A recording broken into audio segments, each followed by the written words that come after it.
আপনারা দেখতে পাচ্ছেন বিপুল সংখ্যক মানুষ ঈদ যাত্রায় বাড়ি গিয়েছে।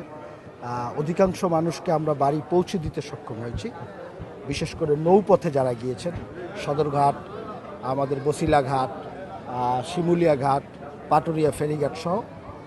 আজকে যাত্রী সংখ্যা বেশ কম, তারপরও যারা আছেন দুপুরের পরে আপনি পর্যাপ্ত জাহাজ এখানে দেখতে পাচ্ছেন, খুব নিরাপদ পরিবেশ দেখতে পাচ্ছেন। আজকে যারা যাবেন শেষ যাত্রা, ওনার আজকের পরে আর বাড়ি যাওয়ার লোকের সংখ্যা কম। আমরা আজকে শেষ দিন দেখলাম।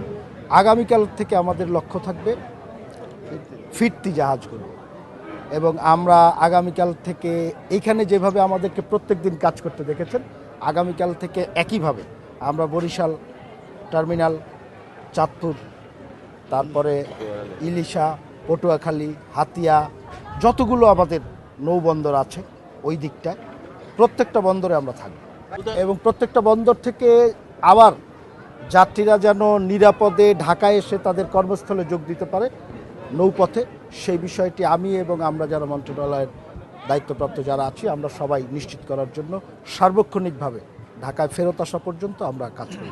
আচ্ছা, একটা জিনিস হলো যে আপনারা একটা জিনিস দেখবেন যে লঞ্চের এখানে কিন্তু দুইটা শিডিউল থাকে। একটা শিডিউল হলো রেগুলার শিডিউল, আর একটা শিডিউল হলো ওনারা স্পেশাল শিডিউল। স্পেশাল শিডিউলগুলো যখন হয় তখন আমরা কালকে সারাদিন দাঁড়িয়ে থেকে, আগের দিন দাঁড়িয়ে থেকে দেখেছেন, আমরা মনিটরিং করি। ওর একটি ধারণ ক্ষমতা আছে, ওই ধারণ ক্ষমতা যখন পূর্ণ হয়ে যায় তখন আমরা তাকে ছেড়ে যেতে বলি। আর এই জায়গায় যেটি হয়েছে, আমাদেরকে দেখে ছেড়ে গেছে কিনা আমিও দেখেছি, আমরা যখন যাচ্ছি তখন একটি জাহাজ ছেড়ে গেছে। তো সেই জায়গায় ওই জাহাজটি অতিরিক্ত যাত্রী বোঝাই ছিল বলে আমার কাছে মনে হয় না, আপনার কাছেও আমার ধারণা ওটি অতিরিক্ত যাত্রী বোঝাই ছিল বলে মনে হয় না, শিডিউল টাইমেই ছেড়েছে, হয়তো বা কাকতালীয়ভাবে মিলে গেছে। আর যেই জাহাজটির কথা আপনি বলেছেন, আমরা এখন দেখব, আপনি অভিযোগ করছেন, আমরা সাথে সাথে এখনই দেখব আপনার ইয়ের পরে। আর আমি আপনাদেরকে একটি জিনিস অবহিত করতে চাই, সেটি হলো যে কালকে যেমন আমরা বলেছি যাত্রীদের সচেতন হওয়ার বিষয়ে, আজকে একটি জিনিস আমি গতকালকে খুব ভালোভাবে খেয়াল করে দেখেছি, আগেও দেখেছি, আমরা সামাজিক যোগাযোগ মাধ্যমে কিছু এআই কন্টেন্ট দেখতে পাচ্ছি। প্রচুর যাত্রী বোঝাই আপনার জাহাজ যাচ্ছে, একটার সাথে আরেকটা ধাক্কাধাক্কি করছে, অ্যাক্সিডেন্ট করছে। গতকাল কেমন একটি কন্টেন্ট দেখলাম যে একজন সামরিক সদস্য উনি কান্না করে জাহাজ দুর্ঘটনা হয়েছে বলে বলছে, যেগুলোর আদৌ কোনো ভিত্তি নেই। আমি আপনাদের মাধ্যমে অনুরোধ করব, যারা এই কাজগুলো করছেন, জনগণের প্রতি সবাই আমরা দায়বদ্ধ। মানুষের নিরাপদ ঈদযাত্রার ব্যাপারে সবাই আন্তরিক থাকা উচিত।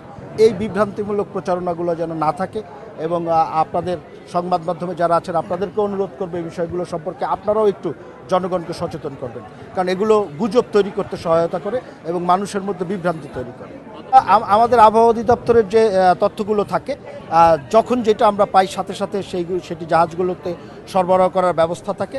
এরপরে আমাদের এখানে ট্রাফিক কন্ট্রোল রুম আছে নৌয়ের, ওরা আপনার ইনস্ট্যান্ট, এখন যেহেতু মোবাইল ফোনের সুবিধা আছে সেই জায়গায় ওরা কাজ করে।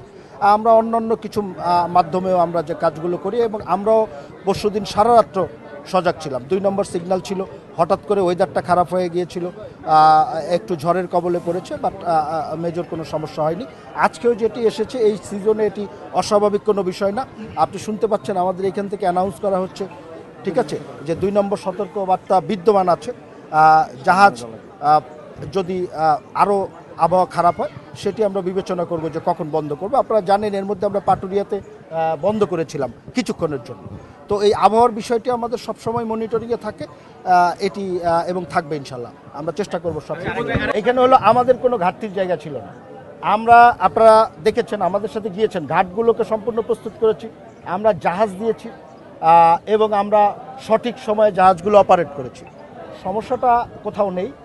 বিষয়টা হলো এমন যে আপনি যখন একটি ঘাটকে পরিচিত করাতে একটু সময় লাগে, মানুষ যেই রুটে অভ্যস্ত বিকল্প রুটে যেতে গেলে একটু সময় লাগে। আমরা ঘাট দুটি কন্টিনিউ করার চেষ্টা করব, এবং সেই জায়গায় আপনাদের সহযোগিতা চাই, এবং ওই ঘাট দুটি কন্টিনিউ হলে আমাদের একটি ভারসাম্য তৈরি হবে। এই যে যাত্রীর একটি প্রেশার তৈরি হয় ঈদের সময় বা বিভিন্ন উপলক্ষে, একটি ভারসাম্য তৈরি হবে। আপনারা সহযোগিতা করেন, আমরা সর্বোচ্চ আন্তরিক থাকব, জাহাজ মালিকরাও আন্তরিক থাকবে। প্রথম দিকে কিন্তু একটু সমস্যা হয়, হয়তো বা কয়েক মাস এটা কন্টিনিউ করতে পারলে সমস্যাটি কেটে যাবে, তখন কিন্তু পরিবেশটি ভালো হবে। আপনার দেশের বাড়ি কোথায়? আমার এই বঙ্গে না, এই কারণে আপনার আমি আপনাকে বুঝাচ্ছি, এই জন্য জিজ্ঞেস করলাম আপনার দেশের বাড়ি কোথায়। ঈদের সময় লঞ্চের সিস্টেম হলো আপনাকে শিডিউল যে টাইম, এই যতগুলো লঞ্চ দেখতে পাচ্ছেন সবগুলো শিডিউল টাইম কিন্তু 5টার আগে না, 5টার আগে না কেউ, 5টা থেকে 6টা 7টা 8টা 9টা। কালকে আমরা কি করেছি দেখেছেন, যখন ভিড়েছে 11টার সময় আমরা ছাড়তে বাধ্য করেছি, নাহলে তো অতিরিক্ত যাত্রী বোঝাই হয়ে যাবে। তো এইটার আপনি শিডিউল মেনটেন করবে কীভাবে? লঞ্চের সময় লঞ্চ ভরবে, তার নির্ধারিত ধারণ ক্ষমতা পূর্ণ হলে লঞ্চ ছেড়ে যাবে, যিনি যেতে পারবেন না তিনি পরবর্তী লঞ্চে যাবেন। ডিফাইন করবো কিভাবে আপনাকে আমি বলি, এই জন্যই বললাম আপনার বাড়ি কোন জায়গায়। প্রত্যেকটি জাহাজের গায়ে লেখা আছে ধারণ ক্ষমতা কত। আপনি যাবেন, প্রত্যেকটি জাহাজের ফিটনেস সার্টিফিকেট দেওয়ার প্রথম শর্ত হলো তার ধারণ ক্ষমতা এবং টোটাল ক্যাপাসিটি, ইঞ্জিনের ক্যাপাসিটি সবগুলো সামনে লেখা থাকে, আপনি দেখলেই বুঝতে পারবেন। আমি কালকে সবগুলো কন্ট্রোল করেছি এখানে দাঁড়িয়ে থেকে, আপনি আবেগ দিয়ে কথা বললে হবে না। আজকে বলেন, আমাদের উদ্বেগটা আমরা আপনাকে জানিয়েছি। জি, আগে আমরা সচেতন করছি, ব্যবস্থা নেওয়ার দিকে আপনি যাচ্ছেন কেন? মানুষকে সচেতন করার সেটা পরের বিষয়, আগে সচেতন করছি, আপনাকে অবহিত করা এটা একটা সমস্যা, এটা আমার কাজ, এটা অবহিত করছি, জনগণকে আমরা সচেতন করব, মানুষ ঠিক হয়ে যেতে পারে। আপনি অ্যাকশনের দিকে কেন যাচ্ছেন? অ্যাকশন হতেই পারে সেটি যখন সীমা অতিক্রম করবে। আমি সেগুলোতে নৈতিকতার স্খলন বলছি, ব্যক্তির, এখন পর্যন্ত ওই পর্যায়ে যাচ্ছি না। আমরা কালকে দাঁড়িয়ে থেকে কন্ট্রোল করেছি দেখেছেন, আমরা এটাকে কন্টিনিউ করার চেষ্টা করব। কিন্তু সাথে সাথে একটি জিনিস আপনাদেরকে মাথায় রাখতে হবে, সবাই কিন্তু জনগণ, সবারই সচেতন হওয়া উচিত। এটি যেমন একটা দিক, আর একটা দিক হলো ঘরমুখ মানুষকে ঈদের সময় আপনি কতটুকু প্রশাসন দিয়ে বল প্রয়োগ করতে পারবেন, এটিও কিন্তু একটা ভাবার বিষয়। দুটাকে সমন্বয় করে মানুষকে বুঝিয়ে সচেতনতা তৈরি করেই কাজটি হাসিল করা বা লক্ষ্যটি পূরণ করা, এটি হলো আমাদের মূল কাজ, মূল লক্ষ্য।